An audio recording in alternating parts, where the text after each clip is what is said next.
Hello friends, RD nursing classes के online platform पर आप सभी का स्वागत है। आज के वीडियो में हम एनक्लेस बेस्ड प्रायोरिटी बेस्ड क्वेश्चन देखेंगे और उसका एक्सप्लेनेशन भी देखेंगे। ये वीडियो आपके लिए, आपके आने वाले एग्जाम के लिए बहुत इंपॉर्टेंट है। तो चलिए वीडियो शुरू करते हैं। Okay, when the nurse is gathering information for the assessment, the patient state, my stomach hurts about 2 hours after I ate. Based upon this information, the nurse knows the patient likely has a option A gastric ulcer, option B duodenal ulcer, option C peptic ulcer, option D Curling ulcer. देखिए friends, यहाँ पे पूछा गया है कि एक patient है जिसे स्टमक पेन हो रहा है after 2 hours of eating. Okay, तो इस कंडीशन में हमारा करेक्ट आंसर हो जाएगा ड्यूडेनल अल्सर। ओके, देखिए option B is the correct answer. अगर उसको पेन जो है विद इन 30 मिनट्स हो रहा है, that is the gastric ulcer. Okay, after eating. Okay, तो एक्सप्लेनेशन देख लीजिए। Individuals with a ulcer within the duodenum typically complain of pain occurring 2 to 3 hours after a meal as well as at night. Okay, the pain is usually relieved by eating. On the pain associated with gastric ulcer, option A occurs 30 minutes after eating. तो इस question का हमारा correct answer हो जाएगा duodenal ulcer. Next question देखिए।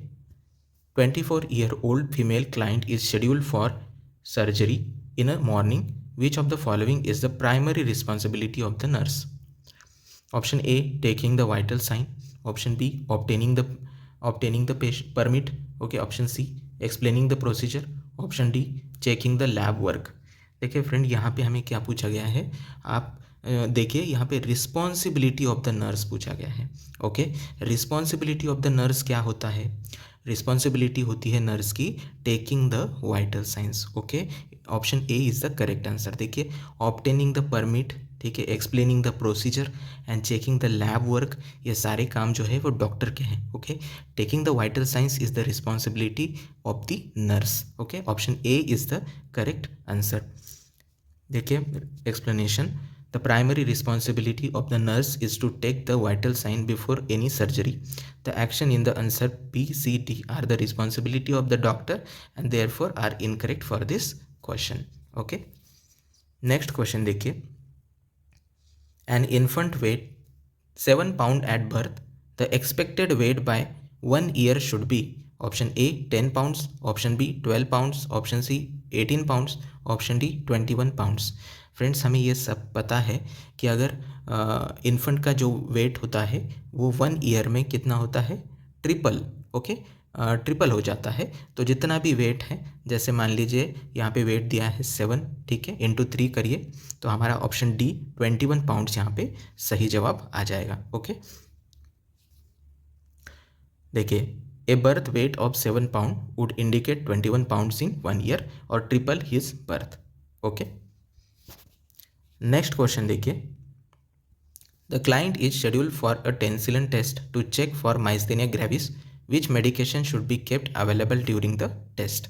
देखिए यहाँ पे हमें बोला गया है कि client is scheduled for Tensilon test. तो देखिए, टेंसिलिन टेस्ट किसके लिए? Myasthenia gravis. इंपॉर्टेंट क्वेश्चन याद रखिए, टेंसिलिन टेस्ट किसके लिए करते हैं? माइस्थेनिया ग्रेविस के लिए करते हैं। Which medication should be kept available during the test. तो कौन सा मेडिकेशन टेस्ट के दौरान अवेलेबल होना चाहिए? Option A atropine sulphate, option B furosemide, option C prostigmin, option D promethazine. तो यहाँ पे देखिए फ्रेंड्स, हमारा करेक्ट आंसर हो जाएगा option A atropine sulphate. Atropine sulphate जो है वो अवेलेबल होना चाहिए टेंसिलिन टेस्ट के दौरान। ओके, एक्सप्लेनेशन देख लीजिए। Atropine sulphate is the antidote for Tensilon and is given to treat cholinergic crisis. Okay, atropine sulphate is the antidote for Tensilon. Okay, furosemide जो है ये डायरेटिक है। Okay, prostigmin is the treatment for myasthenia gravis. Okay, and promethazine is an antiemetic, anti anxiety medication. So correct answer हमारा हो जाएगा atropine sulphate. Next question देखिए। A client in the cardiac step down unit requires suctioning for excess mucus secretion. The nurse should be most careful to monitor the client for which dysrhythmia during the procedure. Option A bradycardia, option B tachycardia, option C premature ventricular beats, option D heart block। तो यहाँ पे देखिए क्या बोला गया है, suctioning जो होता है उसके दौरान अगर सक्शनिंग एक्सेस म्यूकस सिक्रेशन हो गया सक्शनिंग के दौरान, तो क्या कंडीशन, क्या कॉम्प्लिकेशन हो सकता है। ठीक है, तो ऑप्शन जो ए है ब्रेडिकार्डिया, ये हमारे यहाँ पे करेक्ट आंसर होगा। ओके, देखिए suctioning can cause A vagal response and bradycardia. Okay, important है, ये जो वेगस न होती है ये क्या करती है, ब्रेडिकार्डिया करती है। ठीक है, तो option A is the correct answer. Next question देखिए, the client is receiving total parenteral nutrition TPN, which lab test should be evaluated while the client is receiving the TPN? Option A haemoglobin, option B creatinine, option C blood glucose, option D white blood cell count. तो यहाँ पे देखिए जब client receive कर रहा है total parenteral nutrition, तो हमें कौन सी लैब टेस्ट को इवेल्युएट करना चाहिए, तो हमारा यहाँ पे करेक्ट आंसर हो जाएगा option C blood glucose level. Okay, देखिए when the client is receiving the TPN, the blood glucose level should be drawn. TPN is the solution that contains large amount of glucose. तो इस दौरान हमें blood glucose test कराना चाहिए। Next question देखिए, a client with a cancer is to undergo an intravenous pyelogram, the nurse should, option A, force fluid 24 hours before the procedure, option B, ask the client to void immediately before the study, option C, hold medication that affect the central nervous system for 12 hours pre and post test, option D, cover the client's reproductive organ with an X-ray shield। तो यहाँ पे देखिए हमारा correct answer हो जाएगा option B, ask the client to void immediately before the study. देखिए friends, जब हम कोई जो पाइलोग्राम स्टडी करते हैं तो उसके पहले जो हमारा ब्लैडर है वो वाइड होना चाहिए। ओके, इसका एक्सप्लेनेशन देख लेते हैं। देखिए the client having an intravenous pyelogram will have order for laxative और enemas, so asking the client to void before the test is in order. A full bladder or bowel can obscure the visualization of the kidney, ureter and the urethra. Voiding of bladder is very important during the intravenous pyelogram. Okay, अगर हम bladder हमारा full है तो क्या हो सकता है, visualisation of kidney, ureter और यूरेथ्रा की विजुअलाइजेशन में प्रॉब्लम आ सकती है। ओके, तो हमारा करेक्ट आंसर हो गया B option. Okay, next question देखिए, the registered nurse is conducting an in service for colleagues about peptic ulcer. Okay, the nurse would be correct in identifying which of the following as a causative factor. Option A gonorrhea, option B H influenza, option C H pylori, option D E coli। देखिए यहाँ पे हमें सीधा सीधा पूछा है कि what is the causative organism for the peptic ulcer. तो पेप्टिक अल्सर के लिए हमें पता है कौन सा हो सकता है, that is H pylori. Option C is the correct answer. H pylori bacteria has been linked to the peptic ulcer.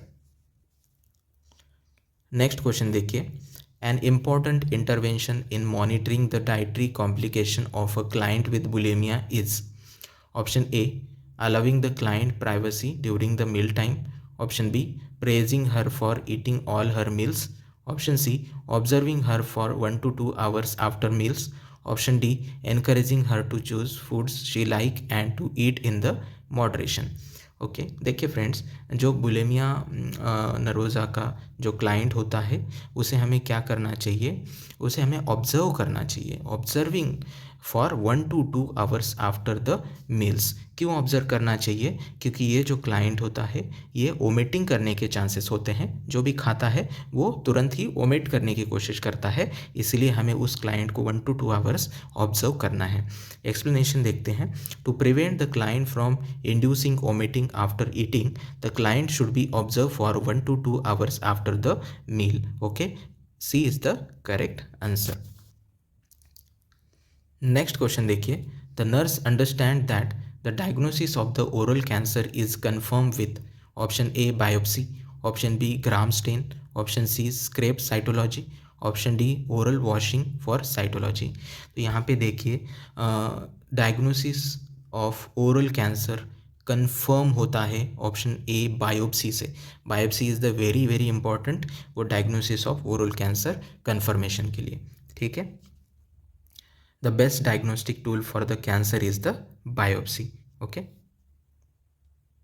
Next question देखिए, the nurse is taking the blood pressure of an obese client if the blood pressure curve is too small. Okay, blood pressure curve is too small, the result will be option A, false elevation, option B, false low reading, option C, a blood pressure reading that is correct, option D, subnormal finding.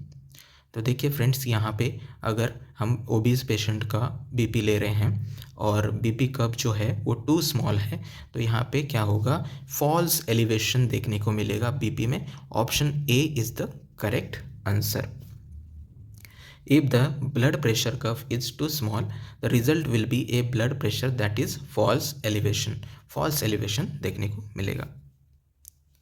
Next question देखिए, which of the following example represent parallel play? Okay, option A देखिए, Jenny and Tommy share their toys, option B, Jimmy plays with his car beside Mary who is playing with her doll, option C, Kevin plays a game of Scrabble with Kathy and Sue, option D, Mary plays with a handheld game while sitting in her mother's lap.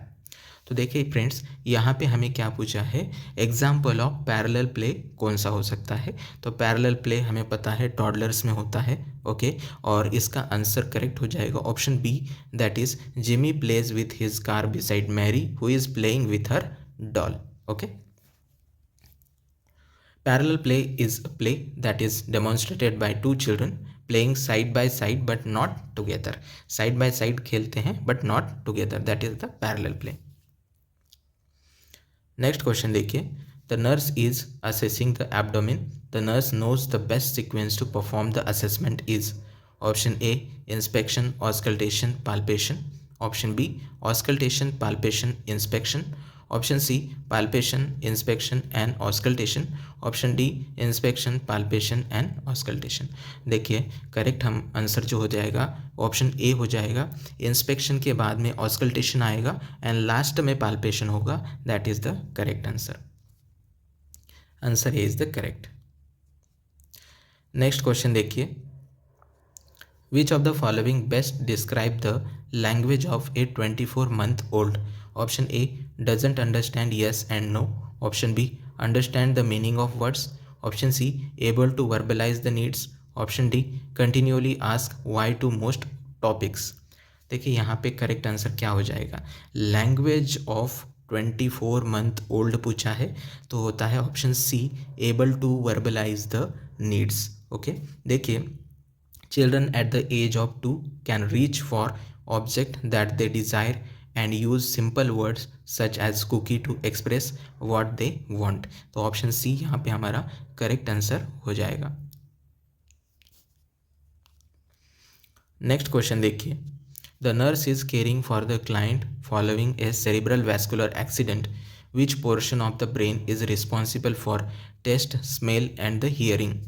Option A देखिए occipital, option B frontal, option C temporal, option D parietal.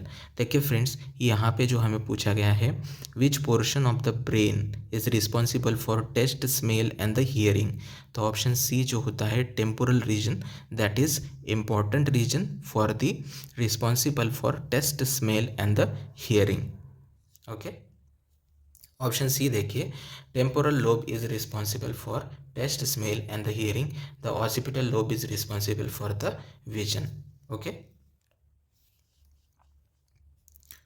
Next question देखिए, the client is admitted with the thrombophlebitis and an order for heparin, the medication should be administered using, option A Buretrol, option B tuberculin syringe, option C intravenous controller, option D 3-way stop Kock.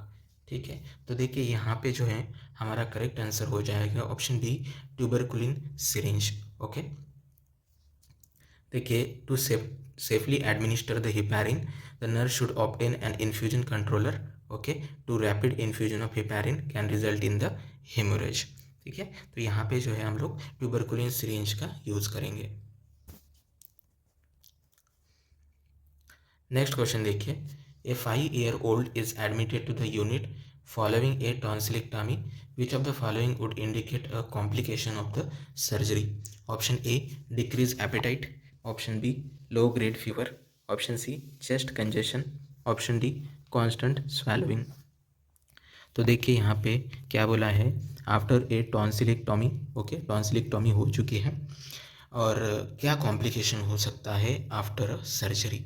तो देखिए यहाँ पे correct answer हो जाएगा option D, constant swallowing. Okay, constant swallowing अगर हो रही है that should be a danger sign of that, मतलब डेंजर साइन है, कॉम्प्लिकेशन हो चुका है वहाँ पे। ऑप्शन डी देखिए करेक्ट है यहाँ पे, complication of tonsillectomy is the bleeding, है ना, एंड कांस्टेंट स्वैलोइंग में इंडिकेट द ब्लीडिंग। ठीक है, तो यहाँ पे करेक्ट आंसर हो जाएगा ऑप्शन डी। नेक्स्ट क्वेश्चन देखिए, client with cirrhosis of the liver is receiving lactulose. The nurse is aware that the rationale for the order for lactulose is option A, to lower the blood glucose level. Option B, to lower the uric acid level. Option C, to lower the ammonia level. Option D, to lower the creatinine level. तो देखिए friends, एक client है liver cirrhosis का, okay, वो receive कर रहा है lactulose, ठीक है। Nurse is aware that the rational for the order for lactulose, lactulose हम क्यों दे रहे हैं उसे, तो हम लोग लैक्टुलोज इसलिए दे रहे हैं क्योंकि लैक्टुलोज लोअर करता है अमोनिया लेवल को, ओके। तो option C is the correct answer. Lactulose is administered to the client with a cirrhosis to lower the ammonia level. Okay, answer A, B and D are incorrect because this does not have an effect on the other lab values. Next question देखिए, the client has an order for heparin to prevent post-surgical thrombi. Immediately following a heparin injection, the nurse should option A, aspirate for blood. Option B, check the pulse rate. Option C, massage the site. Option D, check the site for bleeding. Okay, तो यहाँ पे देखिए correct answer हो जाएगा हमारा option D, check the site for bleeding. After administering any subcutaneous anticoagulant the nurse should check the site of bleeding. Okay, तो यहाँ पे हमें ऑप्शन डी करेक्ट हो जाएगा। Thank you friends for watching this video. Next video में हम ऐसे ही important question देखेंगे। तब तक के लिए आप अपनी मेहनत जारी रखिए, अपने अस्तित्व और हक के लिए ज़रूर लड़े, भले ही आप कितने भी कमज़ोर क्यों ना हो। Thank you so much.